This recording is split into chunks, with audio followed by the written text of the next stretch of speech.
Welcome to Powering Product Innovation, a podcast from Cognizant's Technology Business Unit, where we partner with industry experts to enable continued innovation in the technology industry. Well, hello, everyone, and welcome to Cognizant's podcast on powering product innovation. I'm Deborah Eastman, and I'll be your host today. And I'm fortunate to be joined by Scott Schulman, who is a director in our consulting organization. Scott specializes in FinOps. And so today we're going to explore how tech companies can use FinOps to reduce their costs, improve utilization, and optimize rates. So Scott, welcome. Well, thanks, Deb. Glad to be here. Great. Well, tell us a little bit more about your role here at Cognizant. So I'm in the tech modernization group. My specialty is doing FinOps evangelism and running the FinOps pillar. It's also where we have a community of practice for FinOps. And FinOps is comprised of cost savings opportunities, maturity in the cloud operating model, and transparency around what drives costs within cloud. So it's kind of exciting where it's a consultative role, and it is very well received by our clients who are using a lot of cloud across all the different cloud providers and are looking for insights on how to save money and to be more efficient and more effective. Yeah, that's absolutely relevant to our tech clients. A lot of our customers are asking us about how to optimize their cloud costs. As we've moved more and more stuff to the cloud, it becomes really important to figure out how to manage the cost associated with that. So this particular podcast series is really targeted to help product organizations. So tell us about how FinOps is relevant to a product engineering organization. Sure. So what we see is that for a product engineering company, there's a high dependence on cloud as part of the foundation of what they deliver. If you were a manufacturing, then your cost of goods and your raw goods would be what help facilitate building your product. And in this situation, we see a high dependence on the cloud and cloud resources as part of the product that they're delivering. And with that, there's this battle between working hard and fast to be effective and at the same time being a good financial steward. And we help to inform and educate on the balance between those, because you don't want to slow down being successful in the business, but you also don't want to waste money in the process. But one takes trump over the other from a priority standpoint. And we believe that there's kind of a happy medium. Yeah, that's a great point. And I think that a lot of product engineering organizations are so focused on how fast they can get products to market. So how do you find that balance between engineering a product that's going to be cost effective in the cloud and accelerating your time to market? I think that one of the big advantages of the cloud compared to traditional on-premise is the ability to requisition equipment, workloads, capacity almost instantaneously. And at the same time, being able to trial and proof of concept and spike on workloads in order to test and iterate on those, because you have an endless supply of equipment and piles of equipment to do test criterias.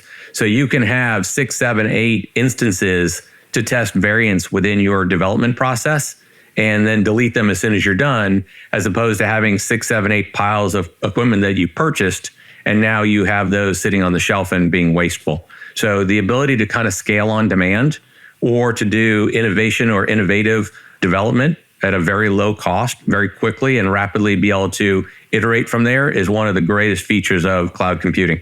Yeah, it really gives you a lot of flexibility, doesn't it? Absolutely. So with that kind of flexibility comes responsibility. And what we often see is that when I am extending to my engineers to be creative and innovative, I also am asking them to be fiscally responsible so that they're not being wasteful while they're trying to be creative. And that's a balance where the adage around shifting left, teaching engineers in the development process to appreciate that there's a cost with the convenience that they're getting, is a constant challenge of organizations. And we typically call that shift left. We want to include fiscal responsibility or FinOps responsibility and understanding into the acceleration of their DevOps, SecOps development pipelines, so that they have those conveniences at their fingertips, but they also appreciate that comes with responsibility.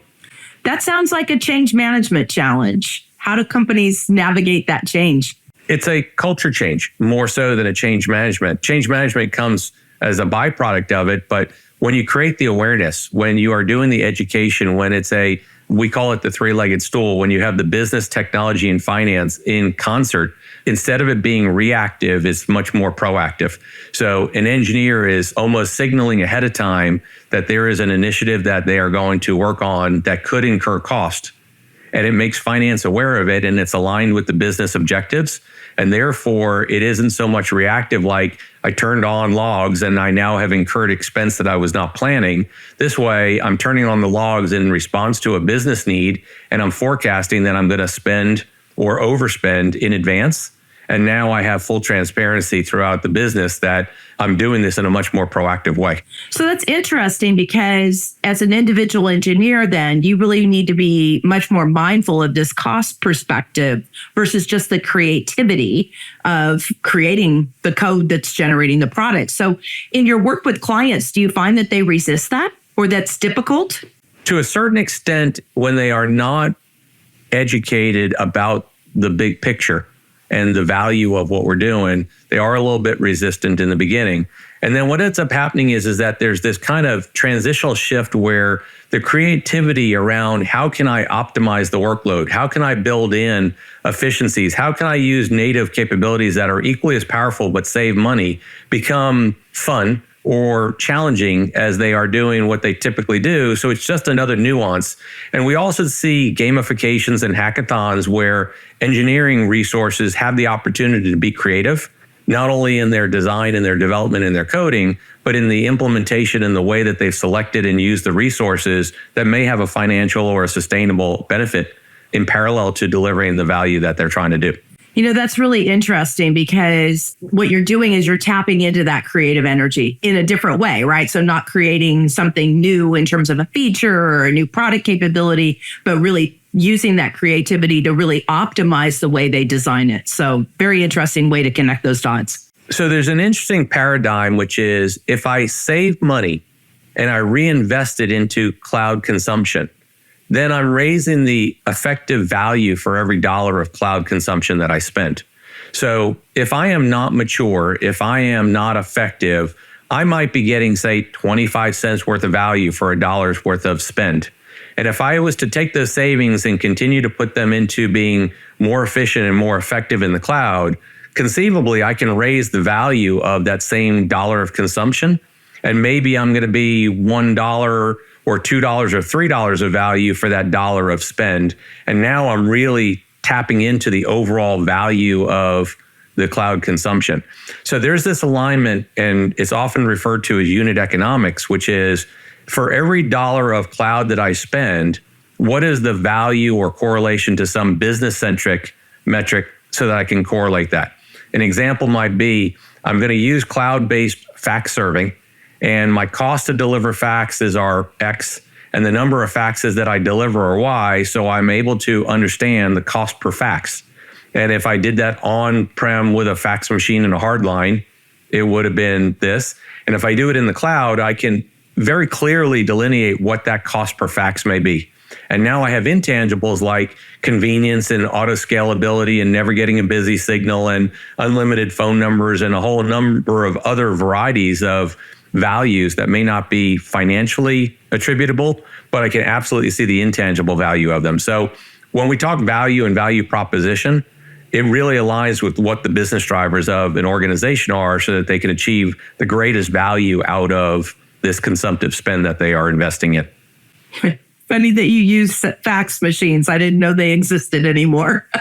I thought email replaced all of that. And we see this in areas like healthcare where they're still very highly dependent on faxes. They've made it electronic and autonomous and in the cloud, and it has driven the cost down. But what's interesting is that with the endless availability of capacity, based on demand, they can auto scale, and now they could go from what would be perceived as from 1 to 1,000 fax machines as needed, and then scale back down without having to physically buy 1,000 fax machines.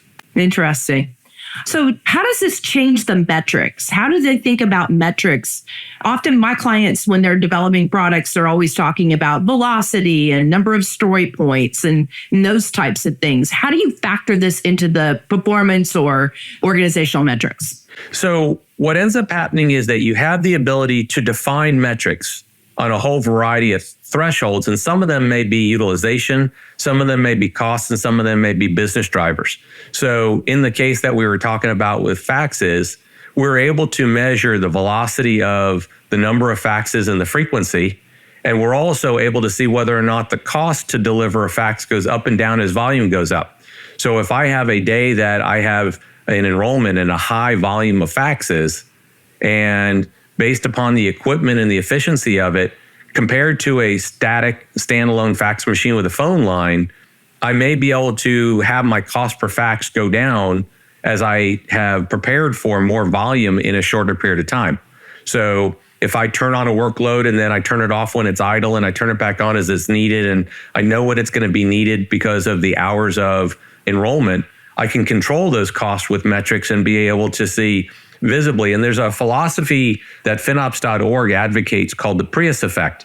And it's very similar to when initially we had electric cars and you would step on the gas and immediately get thrown back in the seat and go, well, if I step on the gas immediately, I get thrown into the seat. So maybe next time I'm going to gently step on the gas and not be thrown as far back. And that instantaneous feedback of information allows me to now make very quick and concise changes with my behavior based upon the input that I'm getting. So with the cloud and with metrics specifically, the feedback loop is so quick and the ability to make changes is so quick and so inexpensive comparative to on-prem that I can make business-centric changes based upon metrics and data that I'm receiving at a much faster pace, and I can be much more in tune with the business drivers and the circumstances around what's driving my business.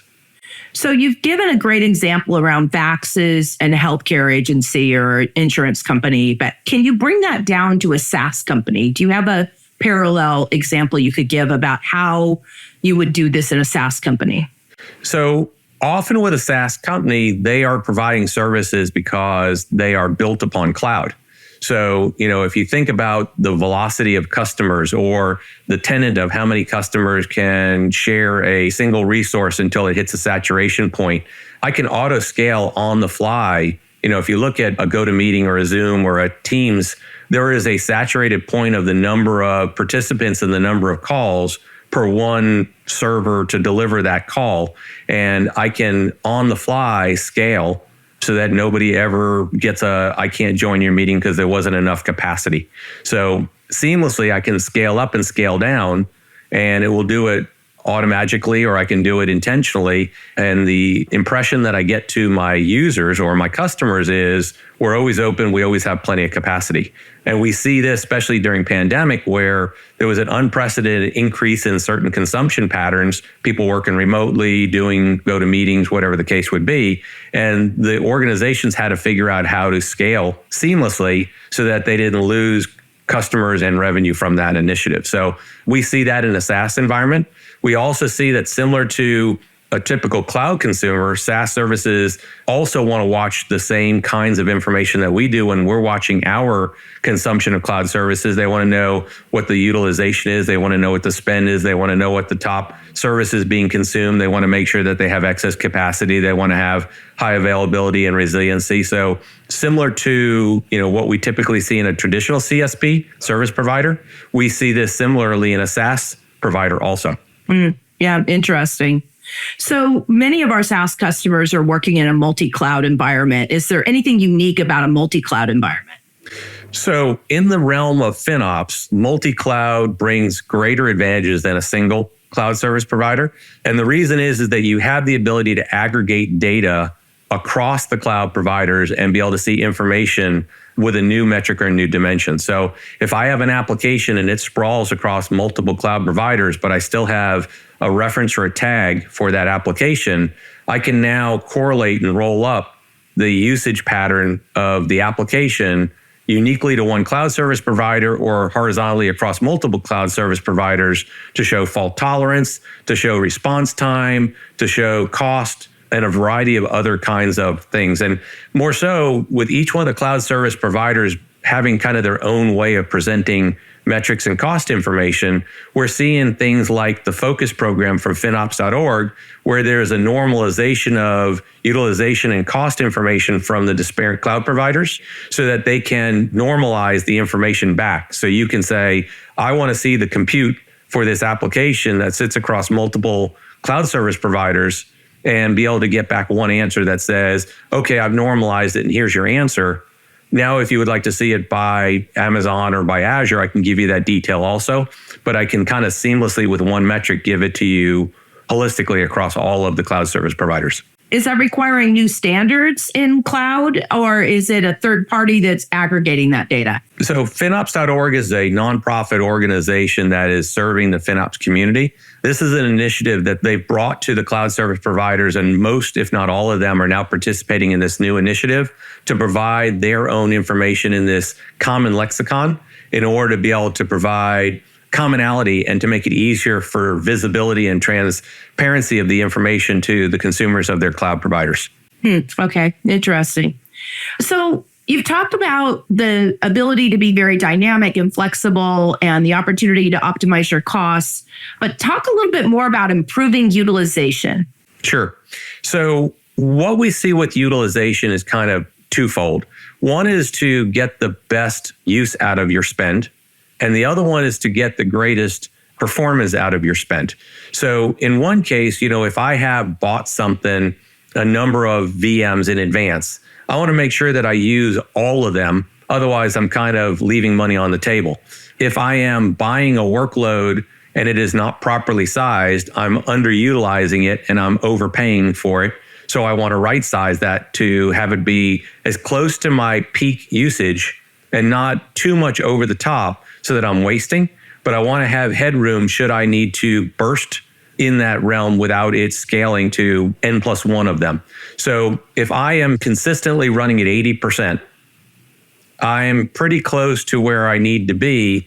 But if I'm running at 20%, I'm leaving a lot of extra capacity that I'm not using. And that means that I'm overpaying.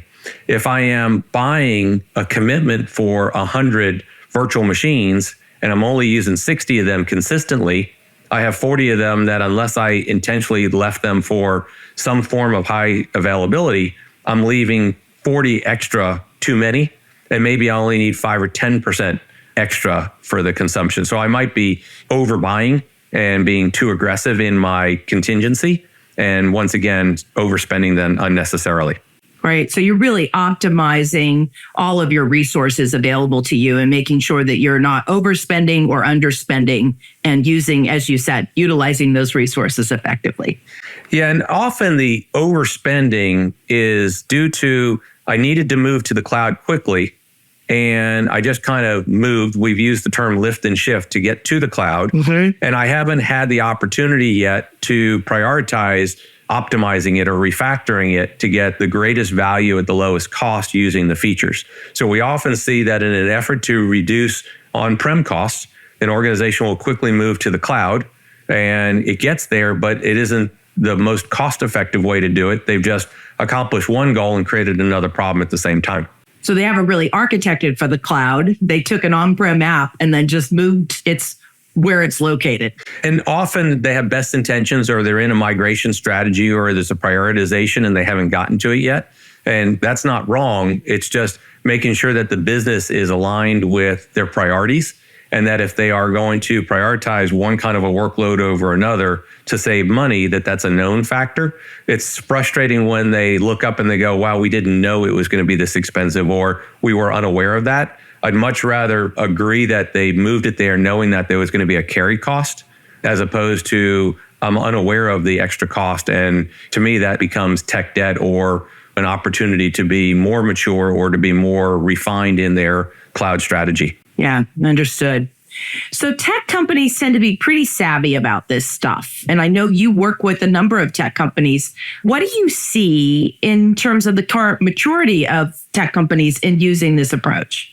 So I find it really interesting or an interesting paradigm when a tech company is not very mature, but it's by design. Their focus is on building their business and building their brand and building their product. And they're not focused on saving money because they're trying to get to market and they're trying to be efficient and effective in their product delivery.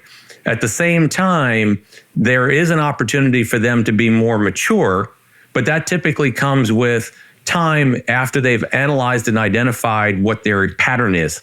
And in order to optimize, you kind of have to know where you're going and what your run rate looks like or your steady state looks like in order to be able to say that this is the baseline and my efficiency is going to be based on this baseline plus a little bit of additional capacity. So we often see that a hard charging tech company doesn't prioritize cost effectiveness and maturity initially, and it becomes a byproduct later on. Some of the more mature tech companies are those that build foundational policies and governance in the beginning while they're developing their product, because they're recognizing that when they get to scale, they're not going to have time to go back and refactor their policies and processes, and they want to kind of do them in flight and to be organized and effective while they're also building their business and their brand and their product.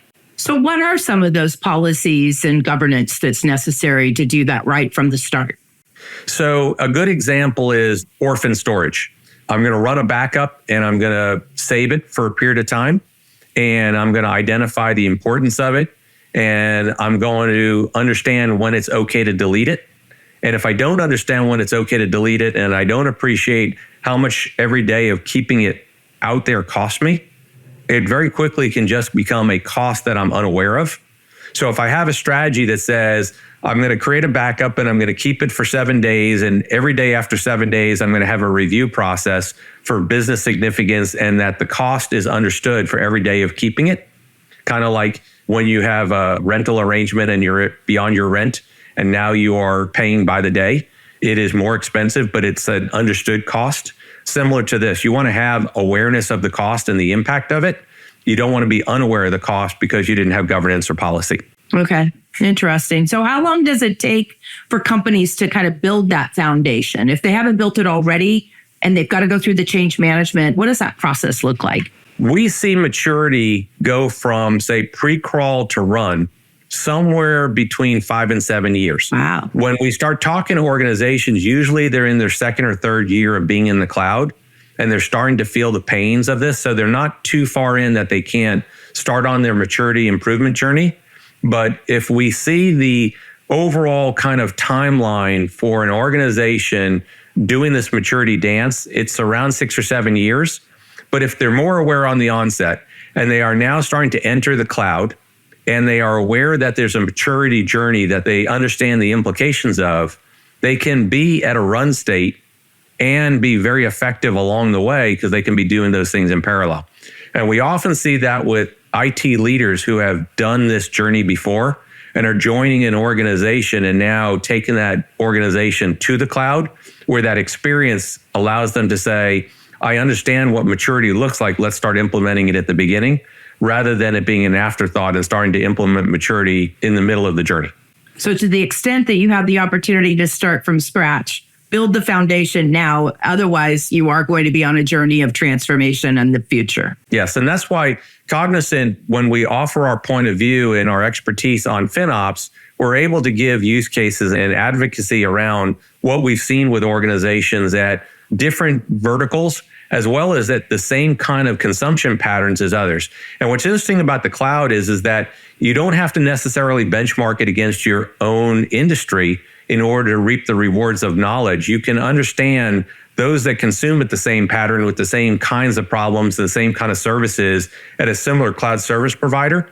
So an $18 million a year cloud consumer, regardless of the industry, has some very similar patterns and challenges to another industry that's at that same kind of consumption from a spend pattern and the services that they're using. So we're able to evangelize not only in the sector, but also in a consumption pattern and correlate information that we've seen with other kinds of customers, like a card services to an insurance or a manufacturing to a BFS kind of organization, and give insights that are unique and not necessarily those aligned exclusively with their industry. Okay. You can't talk technology these days without talking about AI and Gen AI. So tell us about how that applies in the world of FinOps. Sure. So we're seeing the introduction of AI to FinOps in a couple of different fashions. So we're seeing it as an accelerator for being able to extract information that's relevant to the FinOps operating model and the use cases. So, Azure has the new Copilot offering out there that does the convenience of saying in near English terms, I would like to understand what resource is being consumed the most. that's the most expensive, that has the highest value to my organization, that is associated with a certain billing scope, as an example. And it automates and intelligently pulls that information easier and faster, almost on demand. We also see that there is, with machine learning and AI, the ability to do modeling and forecasting, say, of my budgeting information and what my estimation is going to be for my costs within cloud. And I can now be even more accurate trying to get that variance down between my consumption and my estimated spend by intelligently using patterns and models in order to identify and to communicate that. So we often see, with talking to some of our customers, that the ability to identify efficiency of using the cloud is a formula of the difference between what they plan to spend in the cloud and what they actually did. And that variance often becomes an indicator or a KPI for how efficient they're running in the cloud. There are a number of other metrics that they can use, but this is one that when we see that it's below 10%, they're pretty effective. And when the difference between what they think it's going to be and what it actually is greater than that, it tends to be that they don't really understand from a proactive stance how to forecast more accurately what their consumption is going to be.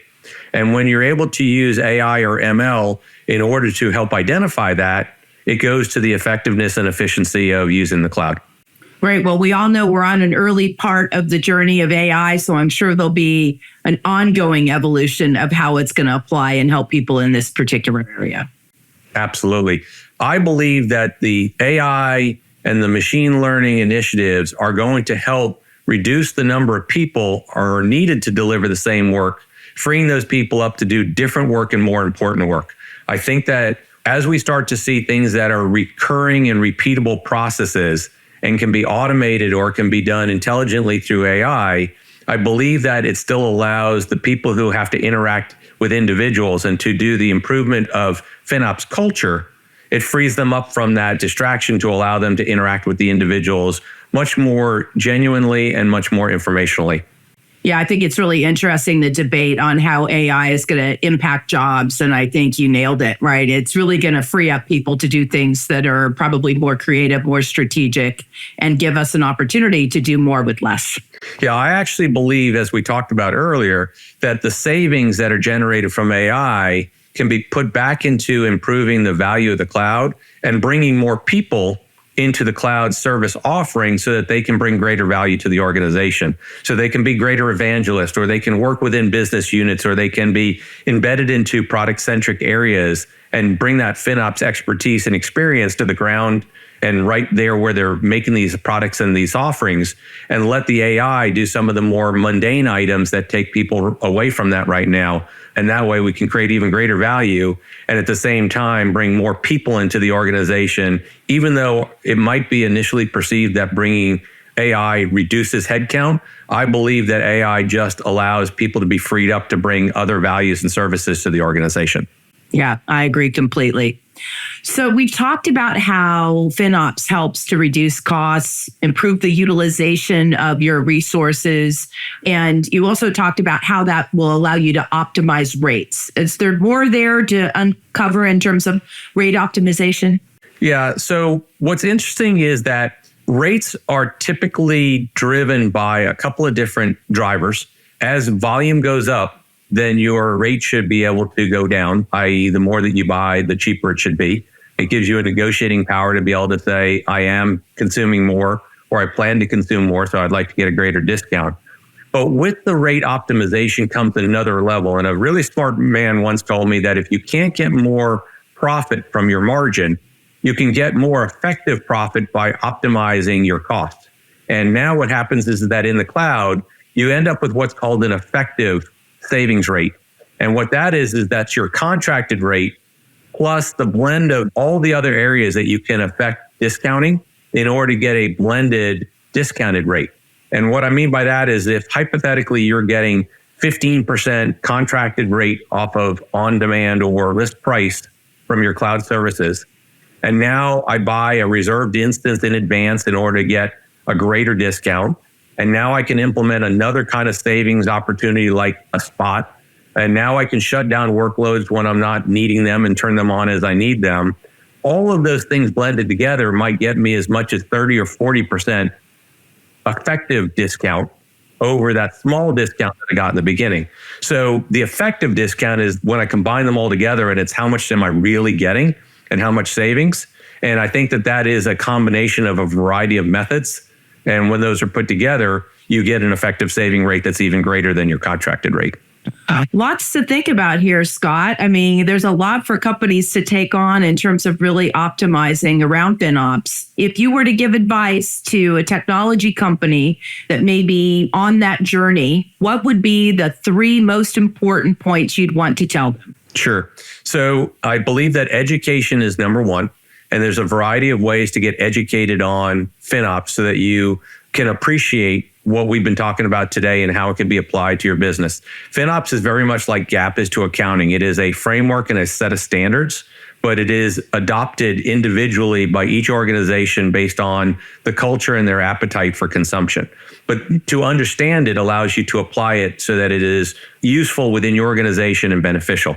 The second thing is that I believe that there is as we talked about earlier, this transparency of a collaboration within the organization, the 3-legged stool, a FinOps steering committee, a FinOps organization within, or at least an understanding of adopting FinOps as a culture is important. And at the basic tenet, as we talked about before, it is the business, finance, and technology working in unison.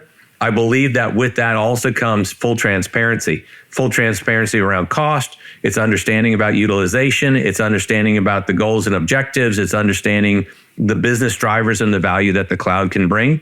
And are the things that the engineer's doing supporting the business's goals? And if so, now I have a good alignment between technology supporting the needs of the business, not necessarily the technology folks doing it because it's fun or because this is what their job is. They need to be in harmony so that the technology is supporting the business initiatives and the business values so that the business gets value out of the investment of the cloud.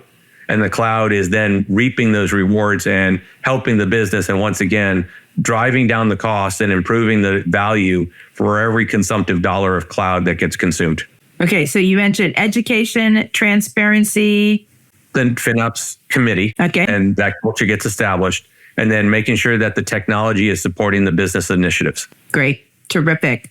All right, well, I know you and your team do a lot of work for Cognizant clients. How does Cognizant Consulting help companies on this journey? So, Deb, that's a great question. The consulting arm of Cognizant works in concert with the other divisions of Cognizant that have products, tooling, capabilities, people, and technology points of view. The thing that we typically like to think is that in order to know how to solve a problem, you need to be aware of the options that you have at your disposal. And within tech modernization, we're able to give our partners and our customers visibility around the art of the possible.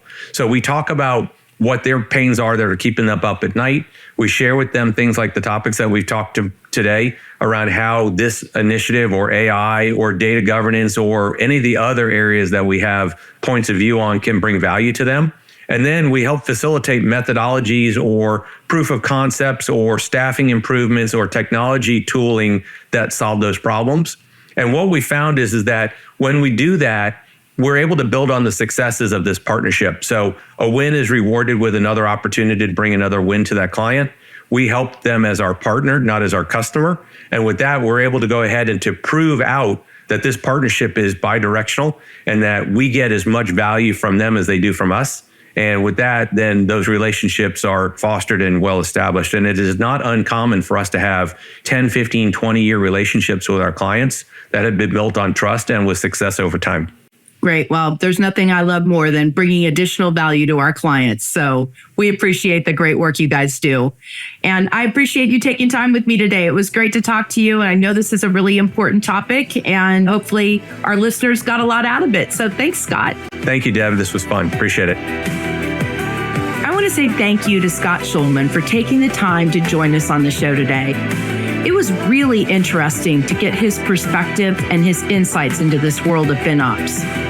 I know this is an important topic for many of our technology clients, and I hope you enjoyed hearing from him and learning on some of the areas that we explored today. And of course, a big thank you to all of you out there listening. If you've enjoyed the show, please be sure to subscribe so you never miss another episode. I'm Deb Eastman, and this has been Powering Product Innovation from Cognizant.